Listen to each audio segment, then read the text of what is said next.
that blurred the line between night and day.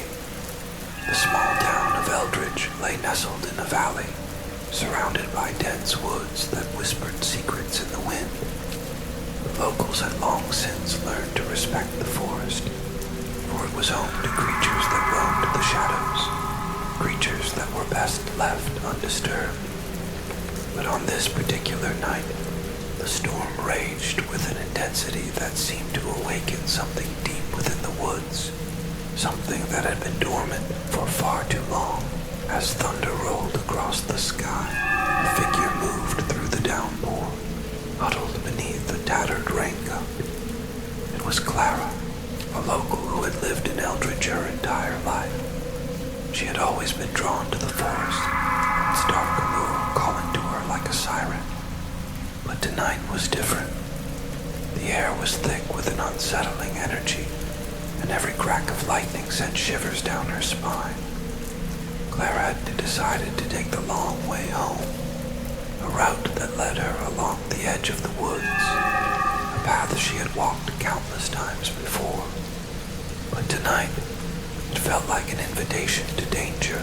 As she approached a clearing, the trees parted to reveal a small pond, its surface reflecting the chaotic dance of the storm above. Clara paused, her breath visible in the cool air, and peered into the depths of the water. For a moment, she thought she saw movement beneath the surface, a flicker of dark fur that vanished as quickly as it appeared. Shaking her head, she dismissed the thought as a trick of the light, a product of her overactive imagination. But deep down, a primal instinct urged her to turn back. The wind howled, and the rain intensified, drumming against the earth like 1,000 tiny feet. Clara quickened her pace, her heart pounding in rhythm with the storm. She could feel the weight of the forest pressing in around her, the trees looming like sentinels, watching, waiting. It was then that she heard it, a low growl that seemed to rise from the very ground beneath her. She froze, her breath hitching in her throat as the sound reverberated through the air, a chilling reminder of the beasts that lurked in the shadows.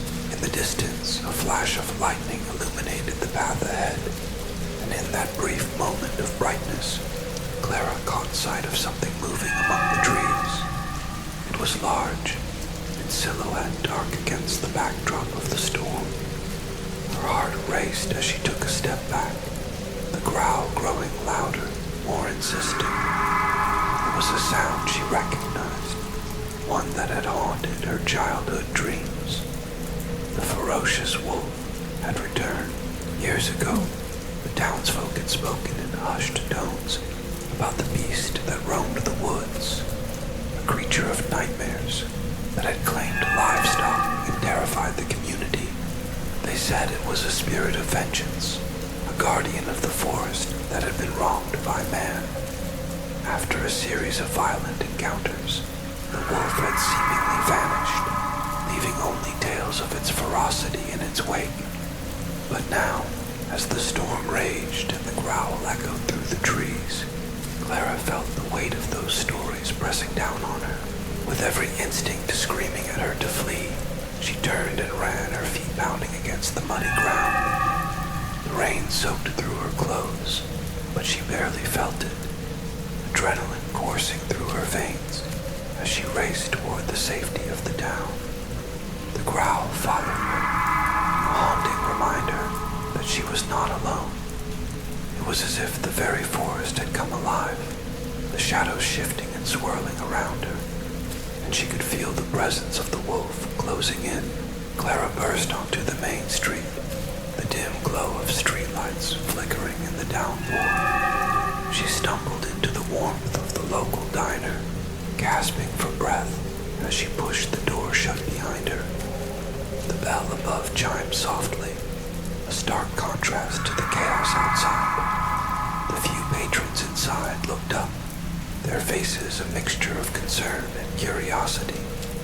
Clara's eyes darted around the room, searching for familiar faces, for someone who could help her make sense of what she had just experienced. "Clara, what happened?" asked Mrs. Thompson, the diner's owner, her voice laced with worry. "You look like you've seen a ghost." Clara struggled to find her words, her heart still racing. "It's the wolf," she finally managed to sound, her voice trembling. "It's back. I heard it in the woods." A hush fell over the diner, the clinking of silverware and the low murmur of conversation fading into silence. The locals exchanged uneasy glances, the tales of the wolf resurfacing in their minds like a long-buried fear. Mrs. Thompson's face paled, and she shook her head slowly. "That can't be. It's been years since anyone saw it, but I heard it," Clara insisted, her voice rising in desperation. "It was growling, and it was close. I swear it's back." The tension in the room thickened, and Clara could feel the weight of their disbelief, the skepticism hanging in the air like a storm cloud. But she knew what she had heard. The wolf was real, and it was hungry. The thought sent a chill down her spine, and she wrapped her arms around herself, seeking comfort in the warmth of the diner. "Maybe it's just a coyote," suggested one of the patrons, trying to lighten the mood. But Clara could see the fear in their eyes, the flicker of doubt that betrayed their bravado. The wolf was a legend, a story meant to scare children into behaving. But deep down, they all knew the truth. The forest held secrets, and the wolf was one of them. As the rain continued to pour outside, Clara sat in the diner, her mind racing. She couldn't shake the feeling that something was coming, that the wolf was not just a figment of her imagination, but a harbinger of doom. The storm raged on, and with it came the whispers of the past, tales of the wolf's ferocity and the blood it had spilled. Clara felt a sense of urgency, an instinct that told her she had to do something. "I need to warn the others," she said suddenly, her resolve hardening. "We can't just sit here and wait for it to come for us." Mrs. Thompson looked hesitant, her brow furrowed with concern. "Clara, it's late and the storm is bad. You should stay here where it's safe." But Clara shook her head. "If it's out there, we need to be prepared. We can't let fear paralyze us." With a heavy heart, Clara stood up, her wet clothes clinging to her skin. The diner felt stifling, the air thick with tension. She glanced out the window, the rain obscuring her view of the woods, and felt a sense of foreboding wash over her. The wolf was out there, lurking in the shadows, and she couldn't shake the feeling that it was watching, waiting for the right moment to strike. As she stepped back into the storm, the rain lashed against her face, and the wind howled like a wailing spirit. The darkness enveloped her, and she felt the weight of the forest pressing in once more. Clara made her way through the streets, her heart pounding with each step. She had to warn the others, to rally the townsfolk against the threat that loomed just beyond the tree line. The storm seemed to intensify, the rain falling in torrents that obscured her vision. She reached the edge of the woods, the trees looming like sentinels, their branches swaying ominously in the wind. The growl echoed in her mind, a haunting reminder of the creature that stalked the shadows. Clara hesitated, her instincts screaming at her to turn back, but she pressed on, determined to confront the fear that had gripped her down. As she ventured deeper into the woods, the atmosphere shifted. The air grew colder, and the sounds of the storm faded into an eerie silence. It was as if the forest itself held its breath, waiting for something to happen. Clara's heart raced as she pushed through the underbrush, her senses heightened, every rustle of leaves sending a jolt of adrenaline through her veins. And then she saw it, a pair of glowing eyes peering through the darkness, watching her with an intensity that made her blood run cold. Clara froze, the world around her fading away as she locked eyes with the beast. It was the wolf, larger than she had imagined, its fur glistening with rain, its powerful frame poised and ready. The growl rumbled in its chest, a deep, resonant sound that echoed through the trees, and Clara felt a primal fear wash over her. In that moment, she understood the legends, the tales of the wolf's ferocity, and the terror it instilled in the hearts of those who dared to enter its domain. It was not just a creature of the night, it was a force of nature, a guardian of the woods that had been wronged. Clara's mind raced as she considered her options. She could turn and run, but she knew that would only provoke the beast. Instead, she took a deep breath, summoning her courage. "Leave us alone," she shouted, her voice trembling but resolute. "We mean you no harm." The wolf's eyes narrowed, and for a moment, time stood still. Clara felt the weight of the forest around her, the tension palpable in the air. She could see the muscles rippling beneath the wolf's fur, the raw power contained within its frame. But as she stood her ground, she sensed something else, a flicker of understanding, a glimmer of recognition in those fierce eyes. The rain continued to pour, drenching them both, the storm raging on as Clara faced the creature. She felt a connection, a bond forged in the depths of fear and respect. The wolf was not just a mindless predator.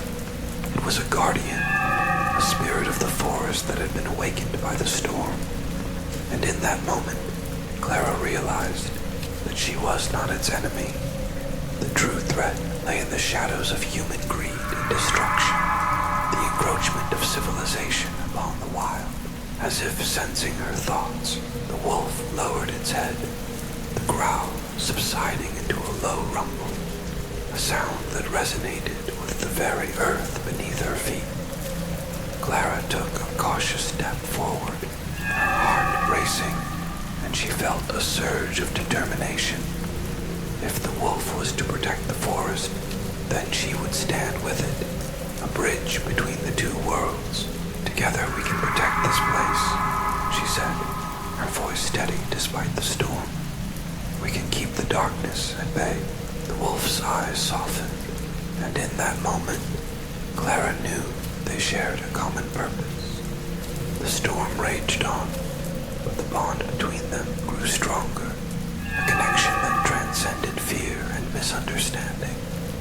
Clara turned back toward the town, her heart filled with hope. She would rally the townsfolk not to fight the wolf, but to protect the forest, to honor the spirit that had awakened in the shadows. As she made her way back through the rain, the wolf followed, a guardian at her side. The storm may have raged, but Clara felt a sense of peace settle over her. Together, they would face whatever darkness lay ahead, a fierce bond forged in the heart of the storm. And as the rain fell, the whispers of the forest grew louder, a chorus of voices that spoke of unity, of respect, and of the wild beauty that thrived just beyond the edge of the town.